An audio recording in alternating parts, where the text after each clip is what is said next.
가문이란 말 많이 쓰죠. 가문. 가문.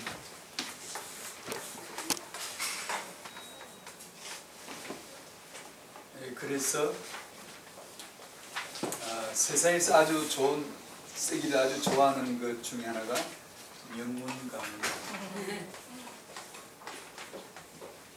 명문가. 시대 랩런트라고 하기보다 시대의 큰 인물은 명문가문에서 나오나요? 아니요. 모처럼 얼굴 보이네요. 잘 지냈지요? 네. 아이가 벌써 컸겠죠. 당신의 가문은 어때요?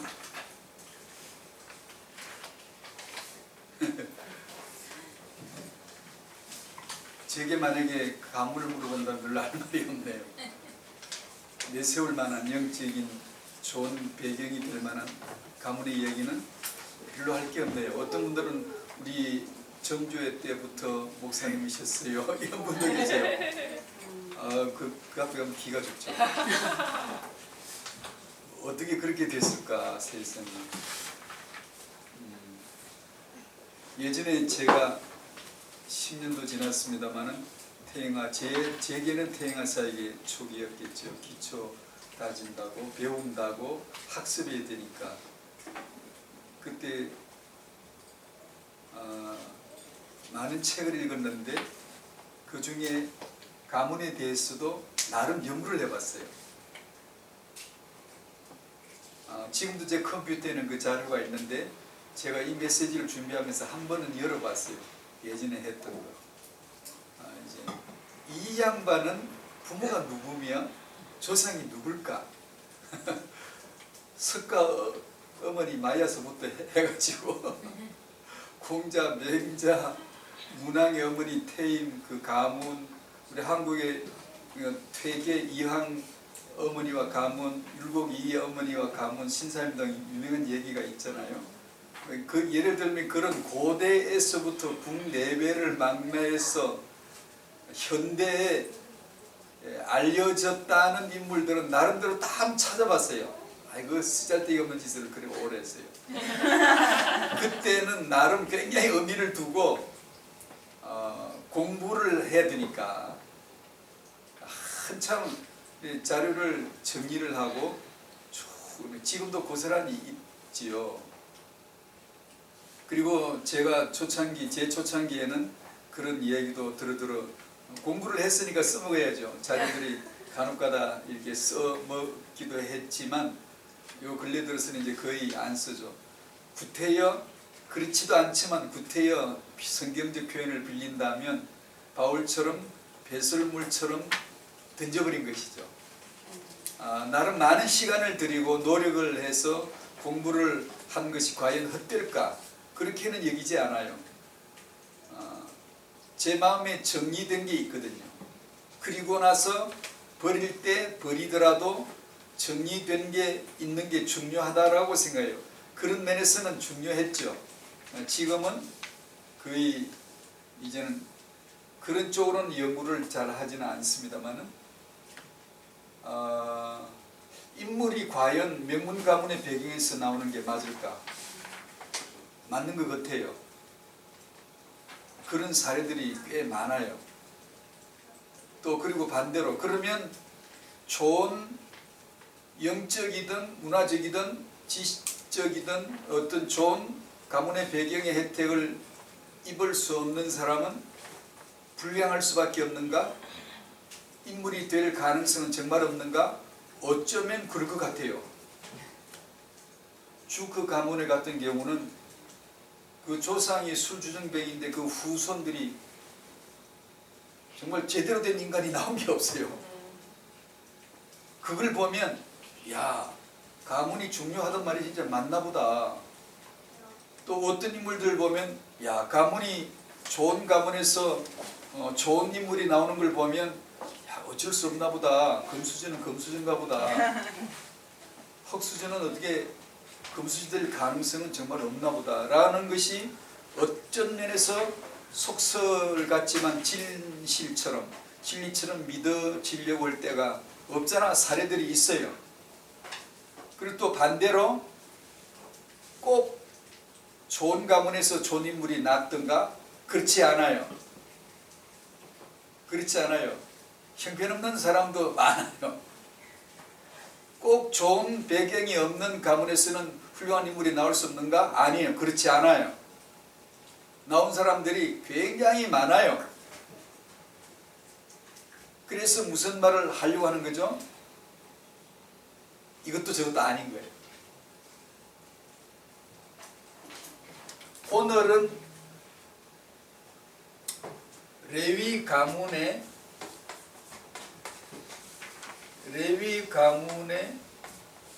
후손 모세 얘기를 할 텐데 가만히 있어보자. 이렇게 쓸 바에요. 레위 가문의 후손 모세를 이렇게 해볼까요? 아브라함, 이삭, 야곱 세 분을 아버지라 그래요. 조상이라 그래요. 야곱의 셋째 아들 레위의 아들 고핫, 아므람, 레위의 딸 요게벳, 이 둘이 결혼해서 모세가 등장했거든요. 이렇게 가계도를 그려보면 모세의 영적 가문의 배경은 쟁쟁해요. 화려해요. 레위 지파의 영적인 탁월한 민감성과 여호와의 마음을, 나의 질투심을 누구보다도 너는 빨리 알아채는구나. 나의 질투심으로 질투할 줄 아는 너 레위, 새스랑해라, 내 측근해라 라고 임명할 정도로 레위는 뛰어난 영적인 감각을 지닌 사람이면 틀림없거든요. 그의 손자와 그의 딸이 레위의 영향력을 안 받을 수가 없었겠죠. 거기서 태어난 아이가 모세이라는 것을 놓고 보면 이 가문의 배경은 이유가 있는 것 같아요. 이유가 있는 것 같은데, 아까 제가 잠깐 소개한 대로 가문, 명문 가문이란 말을 좋아하는 데가, 즐겨 쓰는 데가 세상이거든요. 하나님이 없는 세상은, 인본주의인 세상은 그 가문의 배경을 굉장히 중요하게 여기고, 결혼할 때도 그 가문의 배경을 수준 높은 사람들은 나름대로, 자기들 나름대로 굉장히 챙기죠. 두 사람만의 결혼이 아닌 가문 대 가문의 결혼으로서 보고 그걸 굉장히 챙기기도 하죠. 그러나 이것은 세상 사람들이 즐겨 쓰는 단어이고요. 성경에는 쓰지 않습니다. 명문 가문이란 이런 것이 안 나와요. 우리는 우리의 복음 명문 가문, 언약 명문가 이런 말을 만들어 쓰지만 세상의 단어에다가 갖다가 복음이란 글자를 붙였을 뿐이죠. 구약에는 왜 가문 얘기가 나올까? 제가 이 시간에 조금 어려운 듯 하지만 어렵지도 않죠. 조금 원래는 이 설명이 없었는데 제가 마음에 들어 생각이 나서 설명을 조금 할게요. 구약에는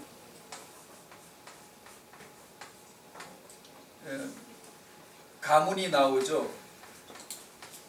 민족이 나옵니다. 그냥 국가 언급을 해요. 여기서 대표적인 게 이스라엘이죠. 왜 이스라엘이 존재하는가는 아시죠 이제? 빨리 답하시오. 그리스도를 위해서이죠. 뭐.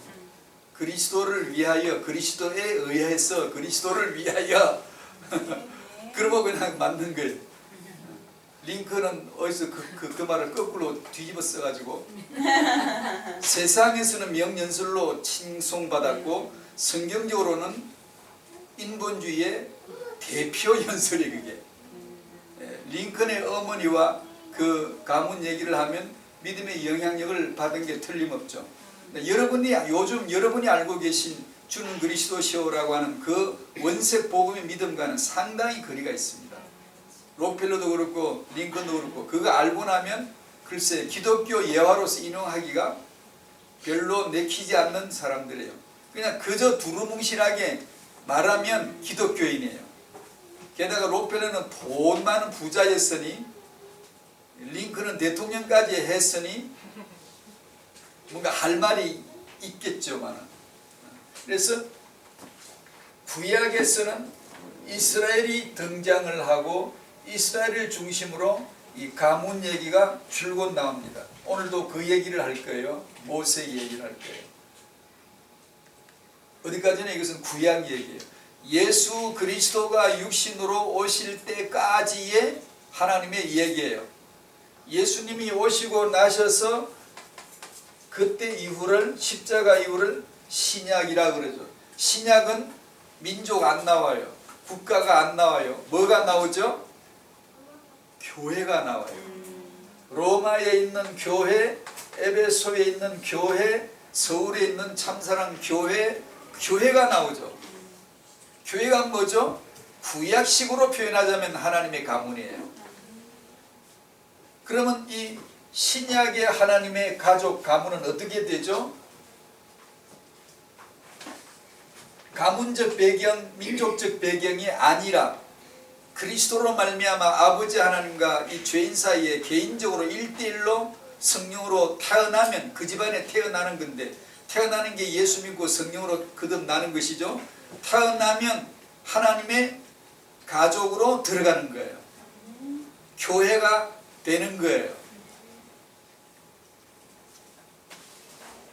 그러므로 이 시대에 오늘 이 서론은 결론 삼아 나오는 거니까 풀어 얘기하면 아마 이해될 거예요. 이 시대에 당신의 자녀를 모세처럼 이 시대의 렘넌트로 세우고 싶다면, 싶어야지요. 그래야죠. 그죠? 될지 안 될지는 모를지라도 언약 안에서 소망을 가져야 되잖아요. 어떻게 하면 될까? 예수 믿게 하시면 됩니다. 예수 믿게 하시면 그 아이는 이 시대에 필요한 모세와 같은 아이예요. 내 영적인 배경, 가문의 좋은 배경이 별로 없더라도 아무 상관없습니다. 아무 상관없어요. 내 영적인 가문의 배경이 훌륭하고 우리 3대로 예수 믿는다고 그것은 이 시대에서는 별로 자랑할 것이 못 됩니다. 신약에는 가문 얘기가 일치 없고 빌립보 3장의 바울이 나는 베냐민 지파 중에 정말 핵심 멤버였고 히브리인 중에 히브리인이었고 자기 가문 얘기를 조금 했습니다. 빌립보 3장 5절 같은데 가문 얘기를 조금 했는데 그것조차도 나 그런 거 이제는 헛된 거야. 아무것도 아니야. 자랑하지 않아. 나는 은혜로 구원받은 것만 자랑한다. 라고 할 때 그 말을 했지. 내 가문은 이렇게 영적인 훌륭한 영적 배경이 있어. 라는 뜻에서 한 말은 아니거든요.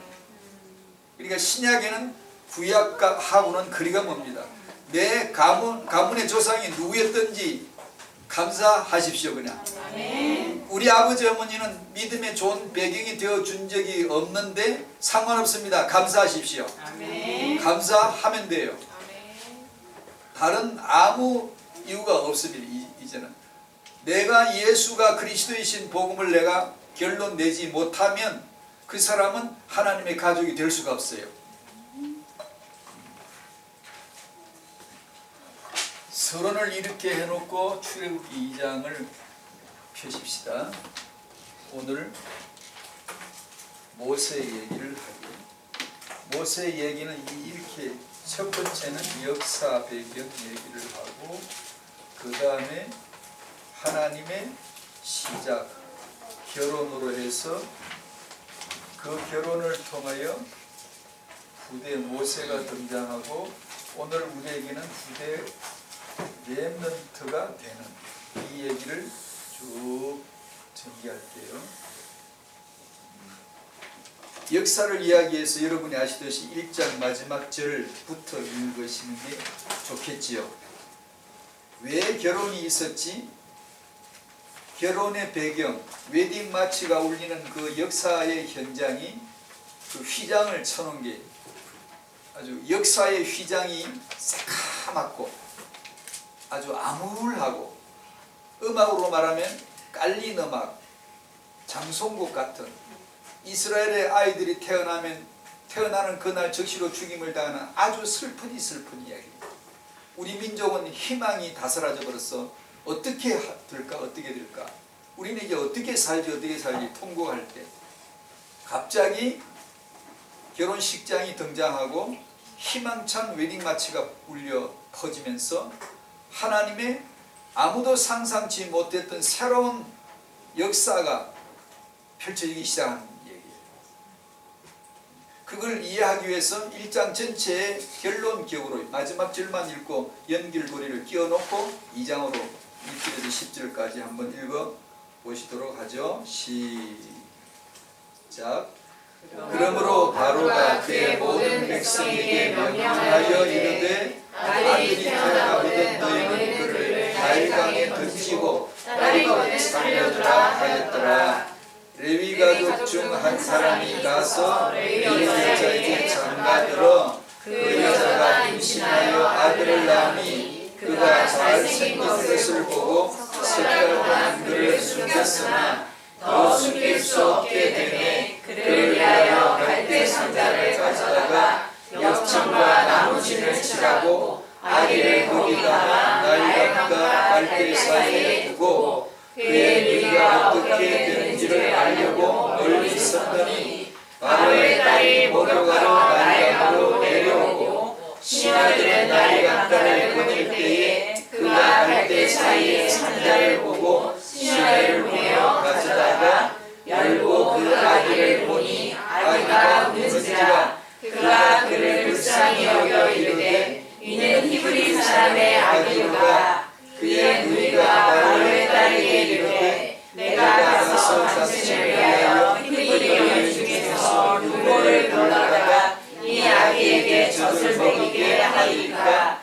바로의 딸이 그에게 이르되 가라 하매 그 소녀가 가서 그 아기의 어머니를 불러오니 바로의 딸이 그에게 이르되 이 아기를 데려다가 나를 위하여 젖을 먹이라. 내가 그 젖을 주리라. 여인이 아기를 데려다가 젖을 먹이더니 그 아기가 자라매 바로의 딸에게로 데려가니 그가 그의 아들이 되니라. 그가 그의 이름을 모세라 하여 이르되 이는 내가 그를 물에서 건져내었습니다 하였더라. 아멘. 이렇게 해서 모세가 바로의 공주의 아들로 바로 왕궁으로 들어가는, 요셉은 노예로 바로 왕궁으로 들여보내고 모세는 바로의 공주의 아들로 바로의 왕궁으로 들여보내는 역사의 주관자 하나님의 스토리이다. 역사는, 우리 눈에 보이는 역사는 그 역사로서의 얘기가 아니고 주체가 아니고 반드시 그 역사에는 보이지 않는 손, 하나님의 다스리시는 하나님의 얘기이다 라는 것을 믿으셔야 되죠. 1장 마지막 절은 아들이 태어나거든 던져버리라, 나일강에, 즉 죽여버리라. 그 시대 당신이 산다고 생각해야 됩니다. 당신의 아이를 만만하게 육아해가지고 될 거라고 생각하시면 안 됩니다. 우리가 사는 시대 얘기를 해주시는 거예요 지금.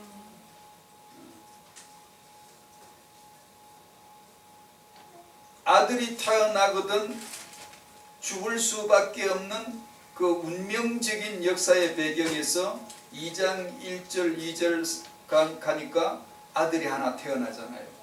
이 아들이 모세인데 모세는 죽은 아이죠. 죽을 수밖에 없었고 죽은 아이죠. 그 아이를 석 달을 숨겨 키웠고 더 숨길 수 없게 되니까 이 아이를 어떻게 살리죠? 살려면 어떻게 해야 되죠? 당신 아이를 살리려면 어떻게 해야 되죠? 갈대 상자에 담아야죠. 그 테바에 담아야죠. 우리가 믿는 예수라고 하는 이 신앙과 우리가 이 예수를 후대에게 전달해야 한다는 이것이 상상이 이상으로 절대하고 유일성입니다. 이걸 예사로 여기면 절대로 안 됩니다. 절대로. 그러니까 어떻게 하면 이 아이에게 그리스도의 십자가의 그리스도의 이 복음을 아이에게 전달하는 데 성공할 거냐?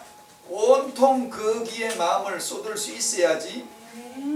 그러지 그렇지 아니하고 그걸 대충 했다가는 이게 이제 큰일 나는 거예요. 세상이 바로의 세상, 애굽의 세상, 이 사망의 세상이라는 것을 깜빡 잊은 거예요. 죽음의 동네에 아이를 죽은 채로 태어나서 이곳은 아이 낳을 때가 못 돼요. 왜냐하면 아이를 낳으면 죽어. 교육을 시키면 더 잘 죽어. 전부 죽이는 교육밖에 없어요. 인본주의, 계몽주의, 아무리 맹문대를 놔도 죽는 거 외에는 결론이 없어요. 근데 세상은 거기다가 희망을 두죠. 이 세상은 아이를 낳으면 죽여버리려고 이 용이 아가리를 벌리고 바로가 왕의 권세를 가지고 지배하고 있어요. 낳기만 낳아봐라 죽여버린다는 거죠. 아니 벌써 죽은 채로 나오는 게 세상이니까. 신분 자체가 죽은 채로 낳는 거니까 인간이. 그러니 하나님의 성령이 이 그리스도의 모형인 모세를 어떻게 살리는가를 지금 여기다 보여준 거죠. 예수는 이런 분이야. 그리고 너는 이렇게 살아야 돼. 너의 자녀는 이렇게 살려야 돼. 라는 것을 보여주시는 것이죠. 숨겨 키우는 것은 믿음이란 뜻이에요. 믿음으로 담대히 바로를 맞서는 대적할 수 있는 허감 세력을 대적할 수 있는 믿음을 가진 어머니 요게벳. 히브리서 11장은 그렇게 기록하고 있어요. 사도행전 7장에는 그 아기를 보니 언젠가 제가 자주 설명했는데 그가 잘생긴 것을 보고 숨겼다. 잘생긴 것을 봤다는 게 무슨 뜻일까? 내 눈이 아니라 누구 눈? 하나님의 눈으로 보실 때 이 아이는 필요한 아이, 시대의 언약 안에서 필요한 아이. 아멘. 그러니까 당신이 믿음의 눈이 있으면 그 아이를 보는 눈이 믿음의 눈이 되죠. 그 아이를 단지 내 자식이 아니라 그러면 죽어. 자기 자식을 살릴 수가 없어. 이 세상은 부모가 아무리 사랑해도 잘 먹이고 잘 입히고 해도 그건 죽는 거예요. 그러니까 예수는 그리스도라고는 갈대상자 십자가를 상징하는 이 십자가의 복음 안에 아이를 담아내지 않으면 이 아이는 살 길이 없어. 살 길을 찾으면 안 돼요. 성공할 길을 찾고 출세시킬 길을 찾는 게 그건 죽는 겁니다. 세상은.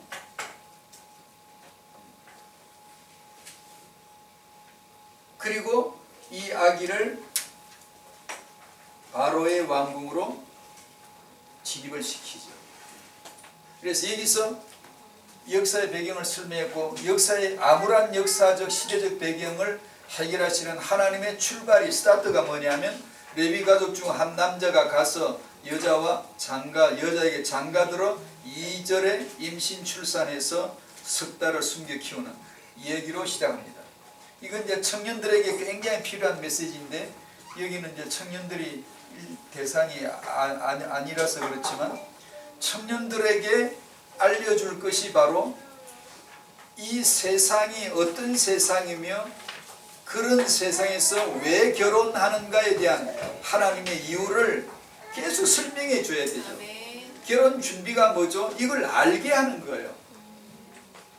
나머지는 돈 있으면 되고 나머지는 의논하면 되는 거지만 이것은 반드시 언약의 말씀, 복음으로서만 설명이 되어져야 되거든요. 제가 처음에 읽기 전에 소개해드린 대로 1장은 이스라엘에게 죽음이 닥친 현장을 얘기하죠. 그 배경은 대충이라도 아시죠? 뭐 자세히는 몰라도 애굽의 힉소스 왕조가 무너지고 투트모스 왕조가 들어서는 시점이죠. 힉소스 왕조는 친요셉파라 요셉의 언덕을 입었기 때문에 요셉을 저버릴 수가 없죠. 요셉이 애굽 바로 왕의 아버지와 같은 존재였기 때문에 계속 친요셉의 정책을 펼 수밖에 없었는데 정부가 순리대로 이렇게 이양된 게 아니라 투트모스 왕조가 새로운 왕조가 혁명 가운데 뒤집어져 가지고 들어서면서 요셉을 몰아내기 시작하죠. 우리가 요셉을 굴러 들어온 요셉을 우리가 높일 필요가 뭐 있겠어? 이제는 파내야 된다 해가지고 이스라엘 백성들에게 박해가 내려지기 시작을 한 것이죠. 그건 제가 태영아 메시지에서 여러 번 설명했죠. 왜 그런 박해가 내려질까? 왜 그런 죽음이 내려졌을까? 이 영적인 배경으로는 머리가 어떻게 돌아가세요? 그래야 유월절을 만들지, 그래야 출애굽이 나오지.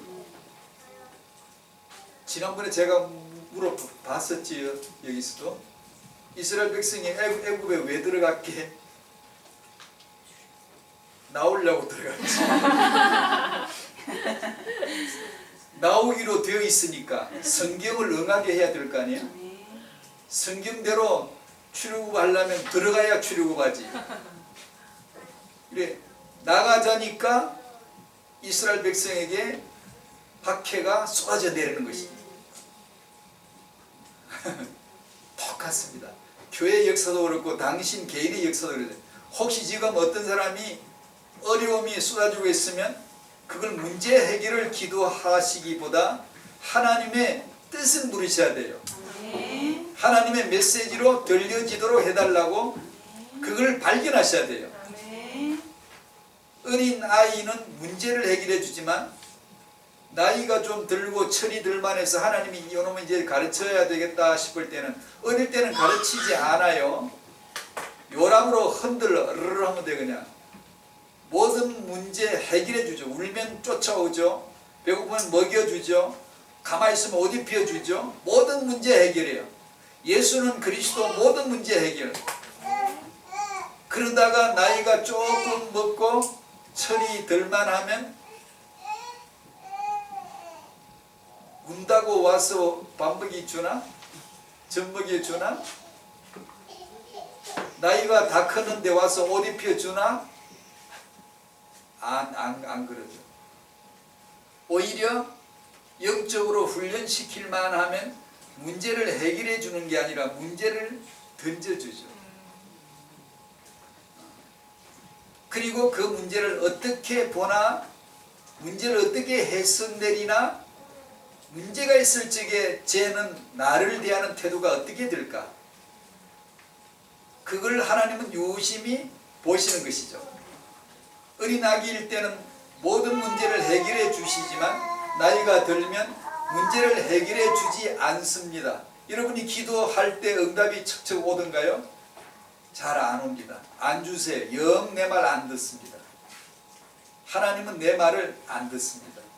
그 말은 사랑하지 않는다는 뜻이 아닙니다. 다른 차원의 소통을 지금 훈련하고 있는 겁니다. 하나님이 그분의 체온이 느껴지지 않더라도 하나님이 계셔라는 믿음을 가지고 내게 병이 있어도 하나님을 향한 사랑하는 마음을 변하지 않고 그 영혼의 얼굴이 주름살이 지지 않으며 환하게 웃으면서 하나님을 찬양할 수 있는가? 아니면 자기 병 때문에 나를 배신할 건가? 그것을 보시는 거죠. 물론 제 얘기라서 그런지 모르지만 이 영적인 이 주기가 아주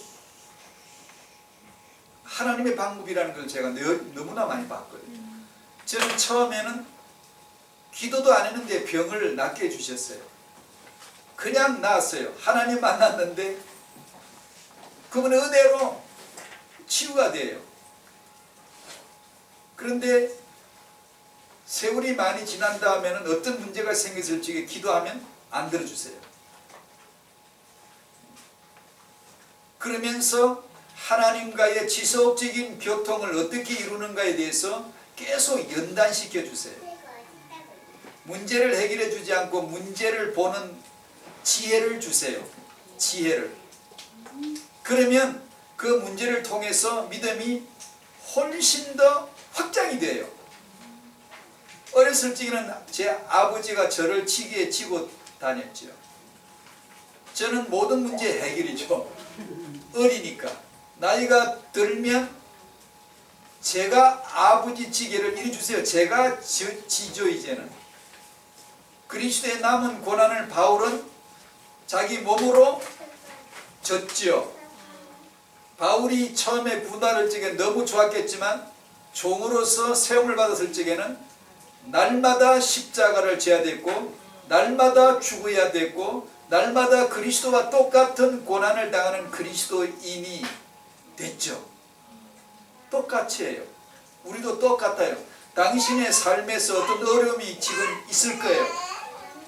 그걸 가지고 십자가를 지라는 하나님의 메시지이지 그걸 귀찮아하고 그걸 떼내려고 하고 문제 해결해 주세요라고만 하면 20살짜리가 기저귀 찬 꼴이에요. 달리 해석해야 돼요. 다르게 생각이 돌아가야 돼요. 그게 아주 여실히 보이거든요. 이스라엘 백성이 출애굽을 해야 될 때가 왔었잖아. 시한부 400년 시한부로 들어왔으니까 다 찾고 12지파 큰 민족 이루었으니 이제 나가야 되잖아요. 나가야 될 하나님의 사인이 호루라기가 아니고 우르르 이제 나간다. 집합 다 나가자. 그 말을 듣고 나갈 사람이 누가 있어요?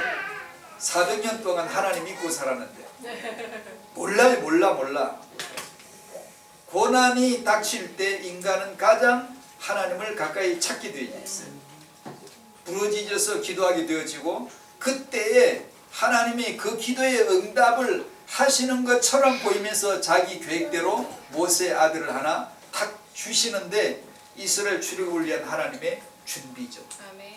그게 우리가 말하는 렘넌트예요. 용사님께서 쓰신 단어, 성경에서 얻은 단어가 그게 렘넌트예요.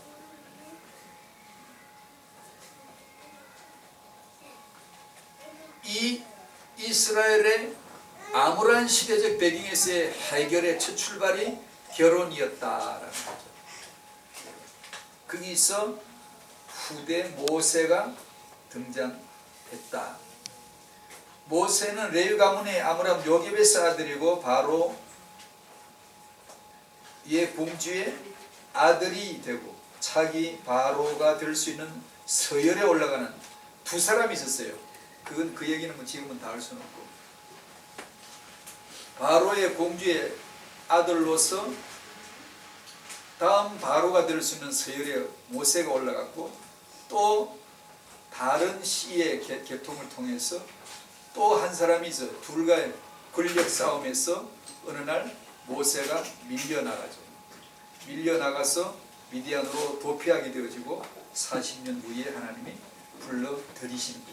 이것은 정확한 하나님의 주권 얘기죠. 하나님이 모세를 불러셔서 이스라엘 출애굽의 지도자로 두 번째 사명은 광야 40년 동안에 RUTC 학교장처럼 사용을 해서 후대들 태어나고 자랄 때까지만 모세의 연한이 주어져요. 모세 죽음으로 거두고 요수아에게 바톤을 넘기고 그리고 모세는 사라지는 그런 사명을 가졌죠. 역사가들은 철학자들이나 무신론학자들은 프로이트도 그랬지만 모세 이야기나 구약을 허구로 보죠. 픽션으로 보죠. 전설 정도로 생각하고 이것이 진실한 역사적 사실이라고 생각하지 않아요. 우리는 이 역사를 믿습니다. 어떻게 믿죠? 역사를 믿는 게 아니라 그 역사를 주장하시는 하나님의 주권을 믿습니다. 지금도 하나님이 그렇게 역사하시는 걸 믿습니다. 그래서 읽었죠. 3번 RUTC 시대 우리 후대 렘넌트. 우리가 해야 할 것, 교회가 해야 할 것이 뭔가? 오직 예수만이 그리스도란 복음과 성도의 후대 렘넌트라는 비전에 서는 것. 요즘식으로 제가 강조하는 바대로 말하면 오직 예수는 십자가 지신 예수를 믿는 것이고 믿음은 뭐죠? 주님이 지신 십자가의 복음을 믿는 거죠. 믿는 자는 어떻게 살아야 되죠? 자기 십자가를 지는 거죠. 자기 십자가를 지워준 게 오늘 하루죠. 날마다 제 십자가로, 제 몫으로, 내 몫에 태인 십자가 우리는 안 질까 그러잖아요. 그러니까 오늘 하루는 내가 져야 될 십자가의 하루 몫이에요. 그것이 슬퍼요, 기뻐요?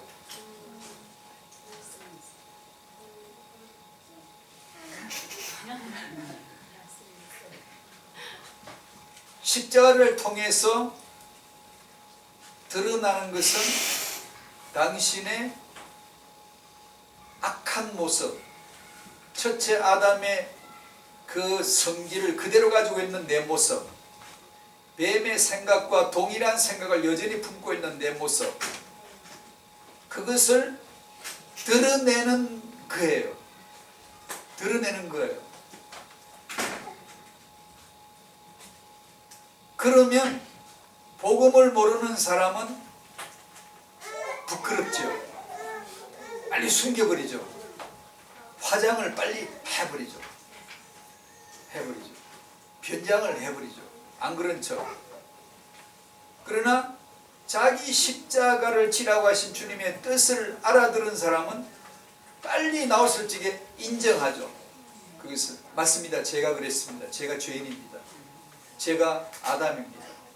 오직 예수의 그리스도의 보혈로만 저는 속죄받을 수 있음을 믿습니다. 은혜로 함께 해주십시오. 자유하는 아들은 그침이 없어요. 종의 아들은 죄를 지으면 부끄러워서 움츠러 들어요. 숨기려고. 아, 내가 오늘 재수 없어가지고 이렇게 걸렸다고, 잘못했다고, 조심할 거라고 앞으로, 절대로 앞으로는 안 하겠습니다 이렇게. 그러면 하나님이 장하다 그럴 줄 알죠. 안 그래요. 슬게 팹니다. 종놈의 자식아. 자유하는 아들은 아버지 제가 이거 잘못했어요. 제가 지은 거 맞아요. 빨리 이실직고에 해버리죠. 시인, 자배, 고백. 그것을 다른 말로 표현하면 권면받는다. 권면이라 그러면 사람들이 너무 부드럽게 생각해요. 그걸 더 정확하게 표현하면 책망받는다 라고 표현해요. 당신의 영적 성장을 금방 맞출 수 있어요. 당신이 영적으로 어느 정도 큰 줄 알아요? 당신이 책망을 어느 정도 받아왔는가를 보면, 내보이면 금방 그만큼 큰 거예요. 책망을 받은 것만 빛으로 드러나는 거예요. 그 책망이 어디서 오죠? 나의 십자가로 나타나는 거예요. 그것이 날마다 어떻게 환경과의 관계에서, 사람과의 관계에서 언제나 내 속에 든 옛자의 모습이 나오게 되어져 있어요. 제가 예를 들어 운전하고 오다가 어떤 여자가 신호를 안 지키고 내 운전을 방해했어요. 내가 어쩐 줄 알아요? 1초 동안 째려봤어요. 그리고 제가 뭐라고 한 줄 알아요? 주님, 제가 째려봤어요. 저는 지금도 여전히 나한테 잘못한 사람은 째려보고 싶네요. 제가 그랬습니다. 그렇게 하고 제 속에는 옛 아담의 성질이 지금도 이렇게 여전하니 주님 도와주세요. 그러면 돼요. 그냥 그게 아들이에요. 아들. 그걸 안 한 척 하지 말고, 아들의 특징은, 복음을 받은 자의 특징은 굉장히 자유합니다. 자유하는 아들, 자유자의 아들.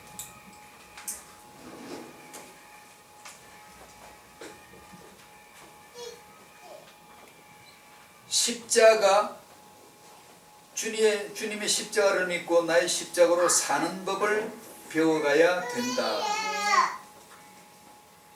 이 세상의 육아 환경은 제가 처음에 이 말씀을 읽을 때 나눈 것처럼 만만치 않은 세상임을, 영적 세상임을 반드시 묵상하셔야 돼요. 여기 세상에는 바로가 있어요. 죽여요. 여기 세상에는 아벨을 죽이는 가인이 있는 곳이에요. 여기 세상은 아기 예수를 찾아서 죽이려 했던 헤롯이 있는 곳이에요. 여기서 내가 아이를 낳아서 그 아이를 양육한다는, 양육이 바로 그런 뜻이라는 것. 이 적들이 바글바글 된 적의 진지의 중앙에 들어와서 적진에 들어와서 애굽에 들어와서 거기서 아이를 낳아서 길러 살려내야 될 이 어미 된 자, 언약의 어미의 이 말로 다 할 수 없는 중대한 책임. 그래서 제가 우리 교회를 봐도요, 이거 명확하게 나타나는 게 있어요. 내가 말씀 받을 이유가 있는 사람이 제일 말씀을 잘 받더라고요. 그 중에 두드러진 사람이 아이를 키우는 엄마가 아니고 불신자 집안에서 엄마 홀로 믿고 홀로 이 아이를 믿음으로 키워내야 될 그 엄마가 제일 눈이 번득번득 살아있고 제일 말씀을 잘 받아요. 영적인 사투를 벌리는, 날마다 영적인 전투를 벌리는 감각이 늘 살아있어야 돼. 지든가 이기든가 날마다. 이런 사람은요, 말씀을 못 받으면 자기도 죽고 자기 자식에게 먹일 게 없으니 새끼 가진 사자의 어미 암사자처럼 강렬합니다. 제가 그걸 정말로 보거든요. 현장에서요. 오히려 다 그렇다는 게 아니라 부부나 자기 부모 때부터 예수 믿은 기독교 가정의 사람들보다 훨씬 더 어떤 그 새끼 짓기로는 암사자 같은 느낌, 무서울 정도로 그런 걸 느끼거든요. 그게 이 시대의 자녀를 렘넌트로 양육해야 될 의미의 영적 야성이 되어야 되지 않는가. 세상은 만만치가 않아요. 만만치가 않아요. 접촉하면 감전되듯 죽어요. 그러나 세상을 떠날 수 없죠. 여기서 있어야 되죠. 여기서 길러야 되죠. 제가 전에 얘기했나, 우리 교회 저 젊은 부부가 애를 임신했는데 그 남편이, 목사님 우리는 태교 잘하려고 TV도 안 켜요. 그래서 대단하다. 어찌 그런 생각을 다 했니? 그러나 켜도 안 좋은 사람이 있고 안 켜도 안 좋은 사람이 있다. 켜도 좋은 사람이 있고 안 켜도 좋은 사람이 있다. 뭐 때문에? 복음을 내가 결론을 내면 적당히 켜는 것도 괜찮다. 안 켜는 것만이, 일반적으로는 태교를 중점적으로 강조하는 사람들은 그런 세속의 문화를 꺼내야 된다라는 게 있잖아요. 아니 꼭 그리 안 하셔도 됩니다. 꼭 그리 그렇게 계속 버티고 지킬 만한 용기가 있으시면 하시고, 그러니까 자기 소신대로 하시되 이게 맞다 저게 맞다는 말하지 않겠습니다. 복음으로 결론 나면 무엇이든지 유익할 수 있어요. 제가 저번에 언제 한번 인용한 적이 있었는데, 책을 하도 많이 읽다 보니까 별별 사람들이 어떤 목사님의 아들, 너무나 순수 환경에서 자랐어요. 순수 환경. 정말로 착하디 착하게, 정말로 교회밖에 모르고 교회 친구밖에 없고 아주 그냥 말씀 읽고 기도하고 시키는 대로 자라는 너무나 모범적인 예수 믿는 이 소년이 어느 날 한 번 쓰레기통에서 야한 잡지책에 그림을 보고 그 순간에 뿅 가버렸는데, 연쇄살인 몇 번 했지? 무시한 범죄자가 되어버렸어요. 끔찍하죠. 그럴 수도 있습니다. 왜냐하면 너무 순진했어요. 너무 순수해가지고 아무 세상 물정을 모르다가 어느 한 번 딱 봤는데 띵 하고 충격 받을 때 영적으로 표현하면 귀신이 역사에 들어간 거예요. 잡혀버린 거죠. 헤어나지 못한 거예요. 그래서 계속 여자들만 골라서 살해하는 거예요. 꼭 그 순수한 환경에서 키웠기 때문에 그랬다라고는 말하면 안 되겠지만, 그러나 참고할 만한 일이죠. 이 세상에서 아이를 양육한다는 것이 무엇인가를 아는 믿음의 의미가 되시기를 바랍니다. 마지막으로 고로새 3장 15절을 잠깐만 좀 정리하고 싶네요. 그리스도의 평강이 내 마음을 주장하게 하라. 다툼을 멈추고 평강을 유지하셔야 됩니다. 주의 평강을 유지하시기를 바랍니다. 아멘.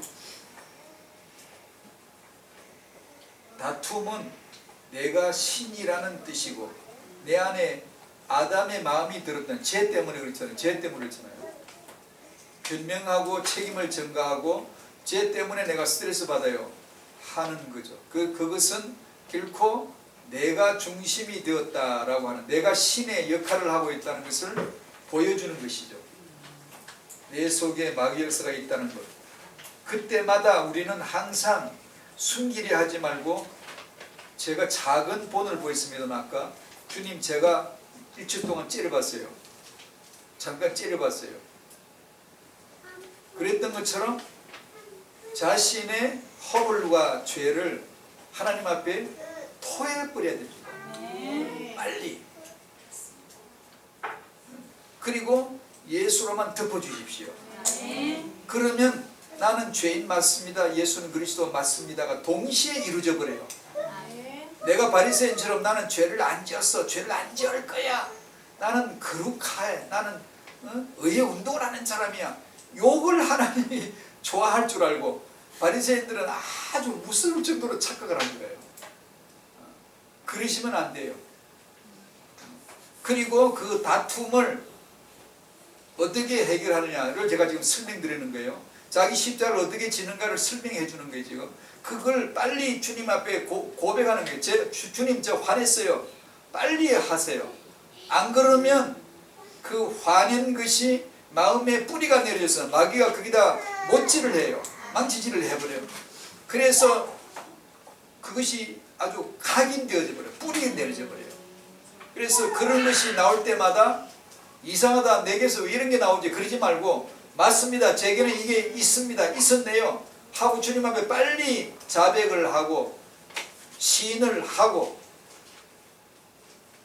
오직 예수만이 그리스도이신 부활의 능력으로 함께 해달라고 간구할 때, 내가 내 능력으로 죄를 넘어가는 게 아니라 내 안에 주님이 사심으로 그분의 세계를 사는, 그분으로 사는 신앙 삶의 다른 차원을 경험하셔야 돼요. 내 힘과 내 결심으로 하는 게 아니에요. 내 종교적인 열성으로 죄를 끊는 게 아니에요. 죄를 빨리 끄집어내세요. 예, 그렇습니다, 제가 그랬습니다 라고 빨리. 이거 어려워요. 개인적으로 혼자서는 잘해도 공개적으로 책망받으면 사람들은 가인처럼 안색이 변하여 아벨을 쳐 죽여버려요. 못해요. 그러나 당신의 신앙이 진정으로 단단하게 자라기를 원하시면 공개적인 책망을 받았을 때 기분이 좋아요, 안 좋아요? 아주 안 좋아요. 그때 넘어가면 안 돼요. 그때 자기 십자가를 탁 져버려야 돼요. 예, 주님 맞습니다 한 고비만 넘어가면요, 자유가, 빛이 쫙 퍼지는 거예요. 그러면 훨씬 다르게 승리해요. 어떤 승리? 나로가 아니라 주께서 내 안에 사심으로 오는 승리가 주어지게 되어지고, 그때 승리하게 되면 야, 내가 승리하네 그럴까요? 아니죠. 주의 은혜입니다, 주의 은혜입니다. 즉각 주의 은혜라 그러죠. 내가 잘못하면 예 맞습니다 그러고, 의가 나오면 주님 겁니다. 그러란 뜻이에요. 그게 주의 십자가로 사는 거고 내 십자가 지고 사는 방법이라는 것을 설명하는 거예요. 여러분은 자녀 키우면서 아이와의 관계, 남편과의 관계에서 수도 없이 이걸 적용해 드릴 경험들이 수도 없어요. 수도 없어요. 그러면 우리 믿음이 자라죠. 그러면 그것이 고스란히 자녀에게 양육이 되는 거죠. 그렇죠? 뭐 특별하게 가르치지 않아도 그 자체가 복음이죠. 감사합니다 하나님, 저희들에게 예수는 그리스도란 이 복음을 주셔서 감사합니다. 그 알기 원합니다. 그 알아가기 원합니다. 우리에게 넉넉한 24시의 삶을 주셨고 한평생을 주셨사오니 참으로 넉넉합니다. 그 시간을 통하여 오직 예수만이 그리스도이심을 알아가는 우리들 되도록 도와주시고, 우리 후대들이 이 시대 그 복음 안에서 자라가야 될 이 시대 렘넌트여 모세처럼 세워질 수 있도록 하나님의 품에 자라게 하여 주시옵소서. 예수님의 이름으로 기도하옵나이다. 아멘.